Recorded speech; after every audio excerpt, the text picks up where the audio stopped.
Hey everybody, happy Monday. How are you guys tonight? Just wanted to join you real quick to go over some winter pet tips.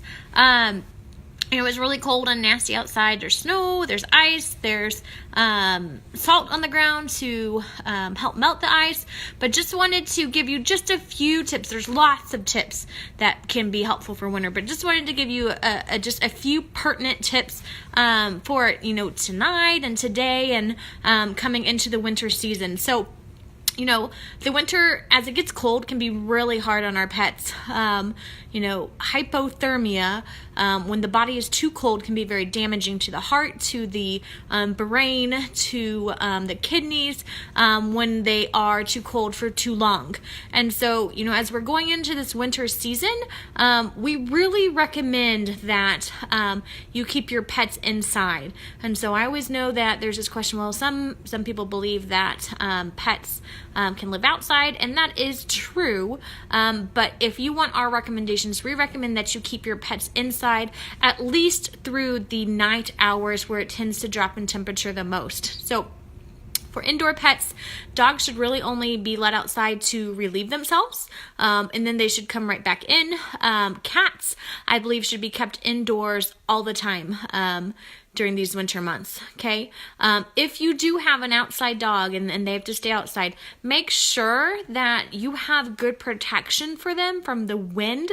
The wind is one of the worst things that can affect animals in the cold, okay? And make sure that they always have fresh water. The problem with winter time is that often the water source will get frozen, and so you need to make sure that you're getting them fresh water so they can stay hydrated and get the blood pumping to where they need to, so they don't get frostbite. They can make sure they're circulating everything that they should, getting the nutrients to the different tissues in their body.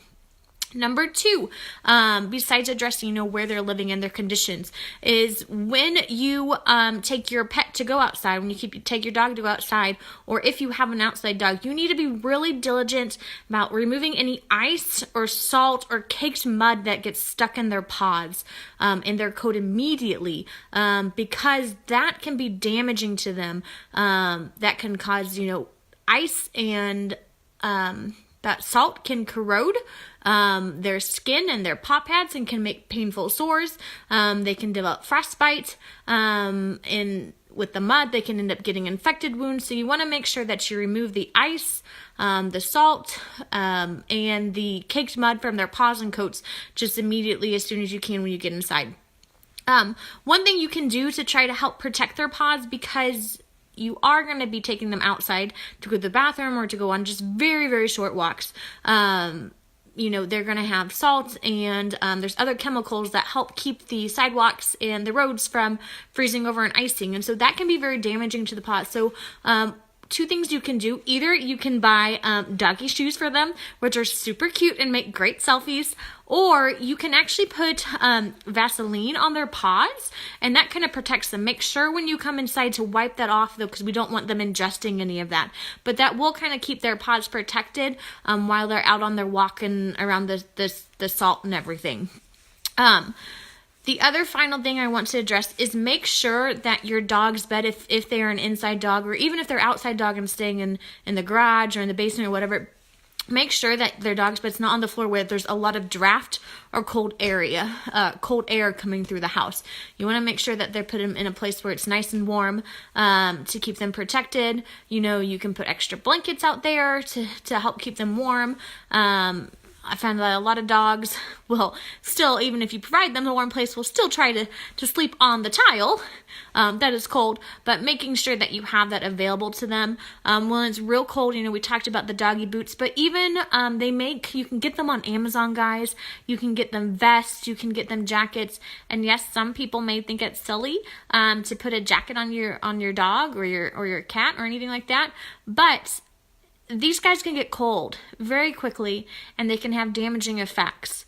You would not walk out in weather like this without a coat or a jacket, and these guys shouldn't either. Yes, they do have some hair to protect them, but some of these guys need some extra help, and so I would recommend getting them a coat for the winter time for when you take them out to use the bathroom and so on. So I hope those are helpful. Like I said, there's many winter tips. Wanted to give you just some of the pertinent ones for tonight. If you have winter tips, things that you do every winter, I'd love to hear about them.